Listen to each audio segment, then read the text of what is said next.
Doctors of Reddit, what is something that you wish everyone knew about their body? How to check for skin cancer.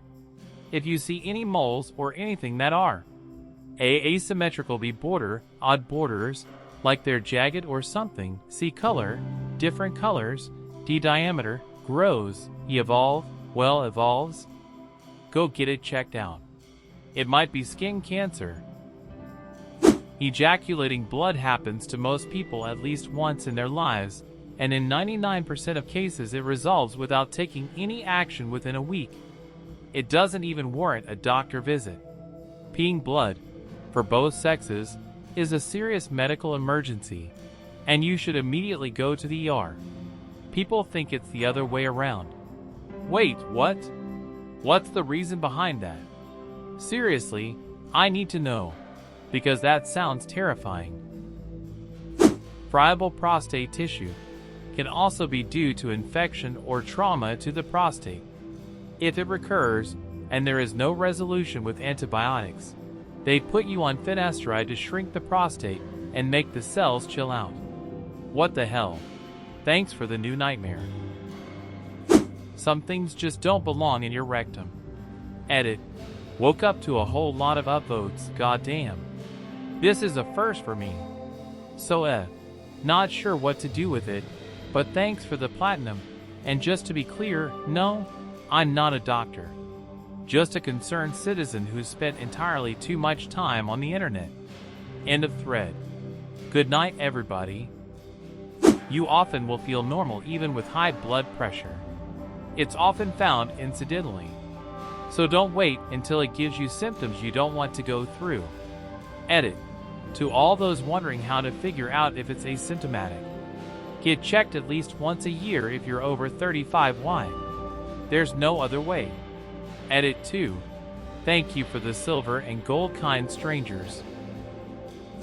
One time my blood pressure hit 250 over 180, and I only found out by accident when I checked it at a grocery store just to show off to my girlfriend.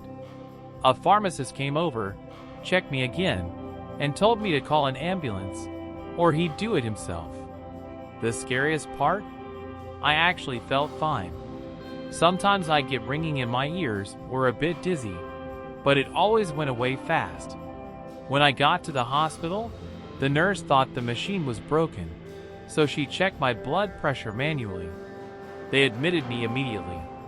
And then I had a stroke, but luckily, I was already in the hospital. That pharmacist saved my life. Don't do DIY surgery or hold off on reporting things that are obvious warning signs. Don't be the guy who tried to remove his skin cancer with a knife.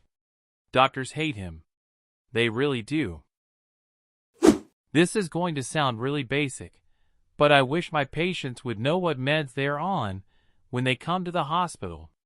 At least once a day comes somebody in who goes, "Yeah, I take 8 pills in the morning, 3 in the evening, and 4 at lunch, but don't ask me which. You're a doctor, you should know."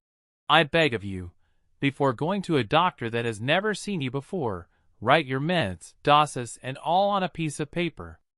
Edit. I was on shift and just now noticed that this blew up. Just to clarify, I work in Germany on the internal medicine ward.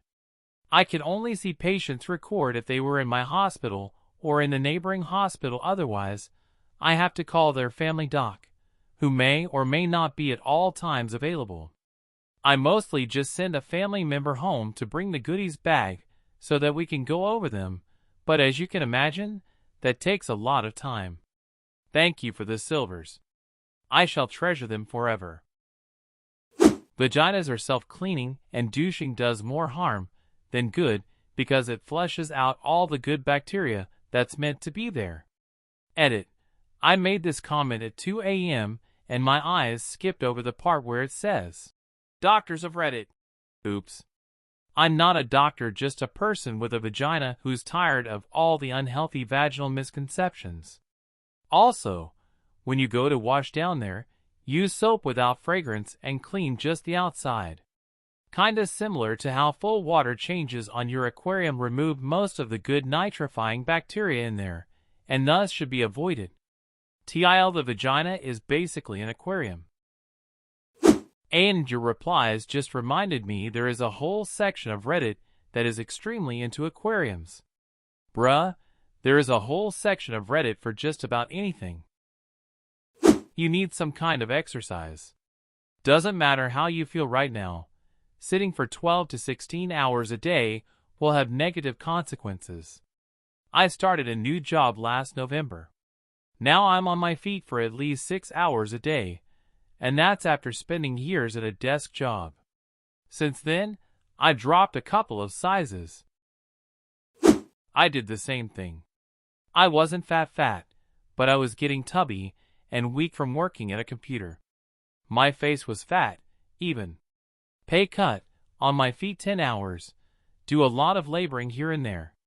Work with and around a lot of interesting, funny people. Exercise after work now, too. Never been happier or in better shape.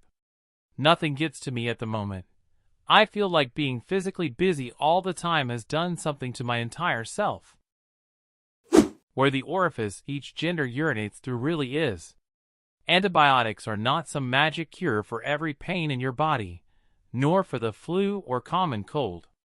Never ever boil breast milk. In my country there is a popular belief that breast milk jaundice in newborns can be treated by boiling one's breast milk, but by doing this, you destroy all the nutrients, and it basically becomes as nutritious as water is. Do not give honey to children below the age of 1. Do not rub your child with rubbing alcohol as to lower his fever. Baby wipes don't substitute daily baths/showers. Yes, I am a pediatrician.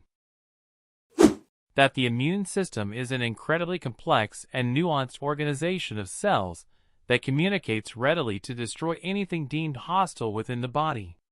It helps explain why vaccines are supposed to work, why allergies come and go, and why transfusions/transplants are hard to successfully pull off. I'm a dentist, and if you don't take care of your gums, your teeth will fall out of your head, and you'll get pissed at me when your jawbone atrophies and your denture doesn't fit anymore. Edit. Essentially, periodontitis causes inflammation and recession of the gums, which in turn cause inflammation and recession of bone.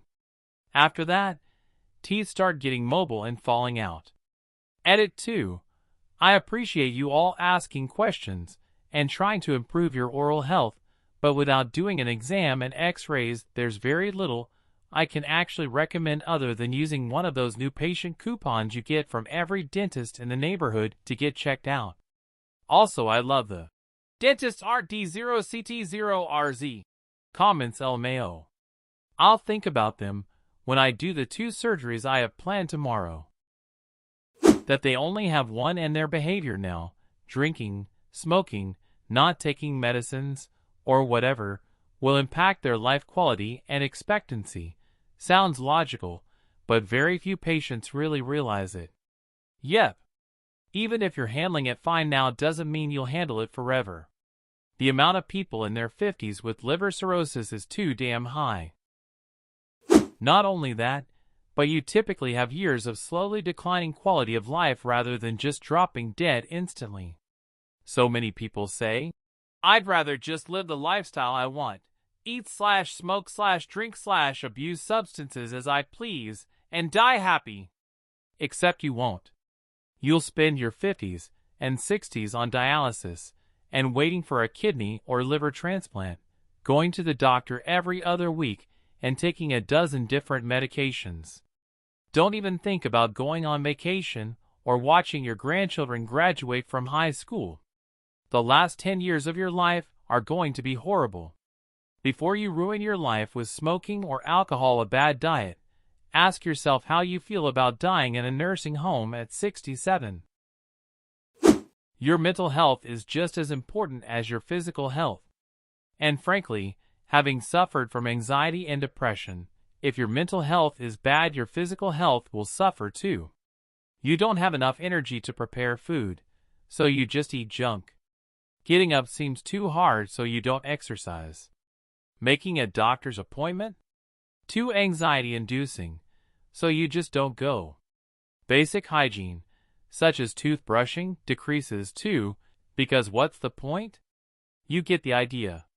Even if you don't care about mental health for its own sake, which you should, realize that it rebounds into your physical health. Edit. Thanks for the gold and silver, kind strangers. It seems that a lot of people can connect with this. I'm glad I was able to validate so many people's experiences. We can and will get better, y'all. Good luck. I'm a vet, but I'm sure some doctors will have come across this too. Amputated limbs do not grow back. I've had far too many people asking how long it will take for their pet's amputated limb to grow back. So I'm assuming a few doctors out there will have had patients asking the same of their own missing limbs. Many simpler diseases in the body can be compared to a car. When you don't get regular checkups and take regular care, it's not like you'll notice something bad happening right away. Just like how you won't notice a missed oil change a couple thousand miles later. But diseases like diabetes, high blood pressure, alcohol dependence, etc., they all sneak up on you. Just like how eventually, that engine won't run as smooth. The second thing is that your body isn't like a TV remote, where you pop out the old batteries and put in some new ones. You can't expect to come into a hospital and walk out feeling 100%. People have some unrealistic expectations of what doctors can do, and there is research which demonstrates how TV shows provide the public with these false beliefs. I'm a Grey's fan also, but it's not real medicine. The first-line treatment for most of our common diseases is, wait for it, lifestyle modification. It's not drugs. It's not surgery. 50% of newly diagnosed type 2 diabetics do not require anything more than diet and exercise. Cessation of smoking is the second best thing you can do for your health, and every little amount you decrease smoking has a profound impact. Again, you won't see it now, but you'll see it down the road, like the oil change. And if you do need meds, like how most will eventually need meds for their blood pressure, don't play around with it. Take it every day. Hypertension is called the silent killer.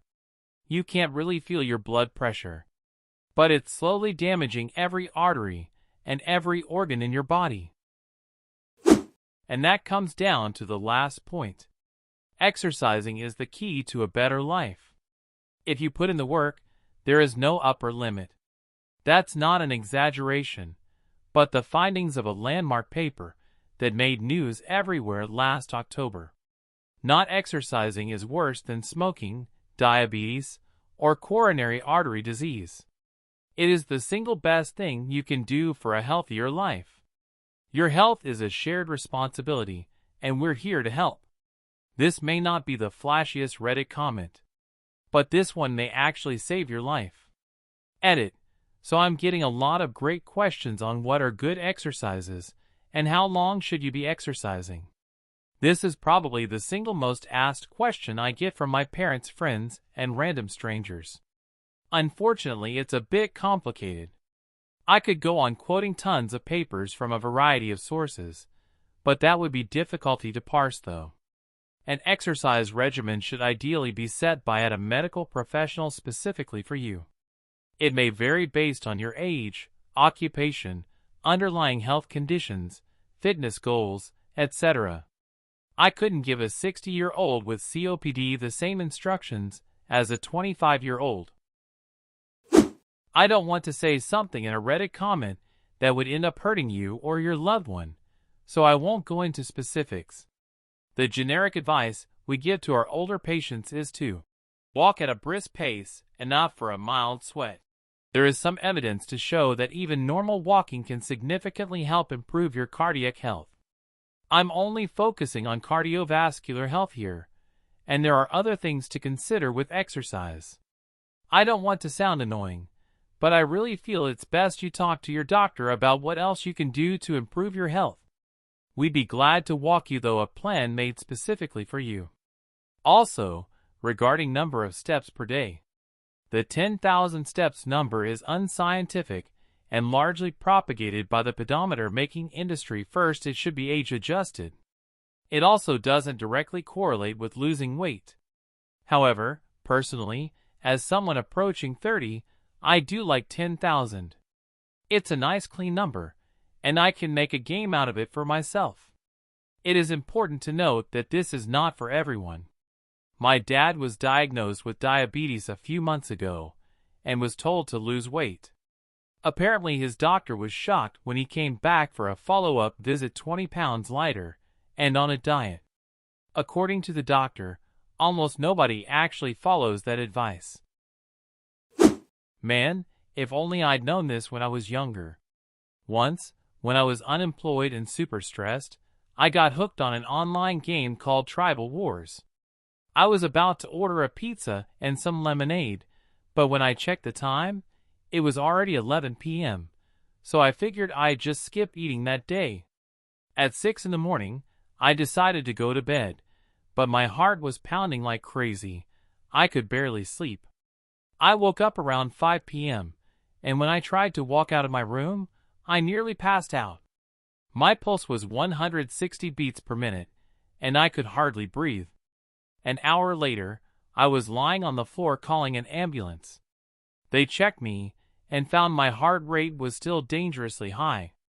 I told them everything, and they said I was probably severely dehydrated.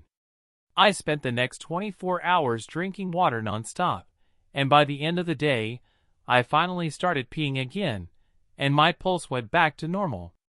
Long story short, I almost died from dehydration because of video games. Thank you so much for watching. In the comments below, share something you think everyone should know about their own bodies. And don't forget to check out our other videos.